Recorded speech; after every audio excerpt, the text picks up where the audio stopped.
Narasapuram MP Raghurama Krishnam Raju సొంత నియోజకవర్గానికి వెళ్లారు. పశ్చిమ గోదావరి జిల్లా భీమవరంలోని పెద అమిరంలోని తన నివాసంలో స్థానికుల్ని కలిశారు.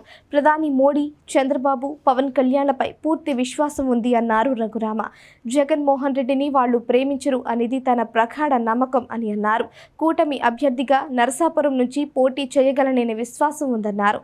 జగన్మోహన్ రెడ్డిని ఎదుర్కొన్న తనను జైల్లో పెట్టినప్పుడు చంద్రబాబు తాను చేయగలిగిన సాయం చేశారన్నారు. అంత సహాయపడిన వ్యక్తి తనకు ఎందుకు అన్యాయం చేస్తారన్నారు. తనను చంపకుండా, తన పదవి పోకుండా కాపాడిన కేంద్ర ప్రభుత్వ పెద్దలు అన్యాయం చేస్తారనే ఆలోచన లేదన్నారు. 3 రోజులు లేదా 4 రోజులు పడుతుందా అనేది చెప్పలేనని, తనకు సీటు వచ్చే విషయంపై తనకన్నా ఎక్కువగా తన నియోజకవర్గ ప్రజలకే కాదు, రాష్ట్రంలో జగన్మోహన్ రెడ్డిని ద్వేషించే అందరికీ నమ్మకం ఉంది అన్నారు.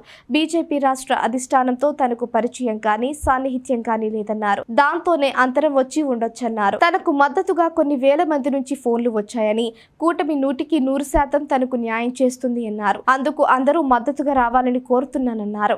ఎన్నో కేసుల్లో నిందితుడిగా ఉన్న ముఖ్యమంత్రి వైఎస్ జగన్ హైదరాబాద్ లో ఉన్న సిబిఐ కోర్టును 3000 వాయిదాలు కోరారన్నారు రఘురామ.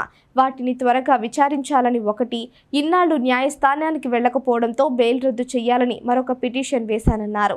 ఆ 2 పిటిషన్లు సుప్రీంకోర్టులో ఏప్రిల్ 1న విచారణకు రాబోతున్నాయని, హైకోర్టు, సుప్రీంకోర్టు, ప్రజా కోర్టుల్లో ఆ ఉన్మాదిపై ఒంటరిగా పోరాటం చేస్తున్నానన్నారు. తన కేసు తప్పు అనడానికి లేదని, 3000కు పైగా వాయిదాలు కోరిన మాట నిజం అని అన్నారు.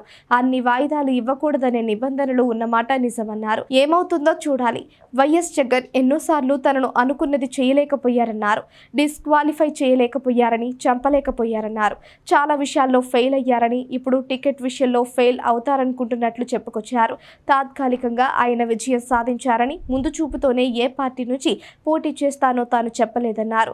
బీజేపీ తరపున పోటీ చేసే అవకాశాలు ఎక్కువ ఉండొచ్చని, తాను ఏ పార్టీలోనూ లేనన్నారు.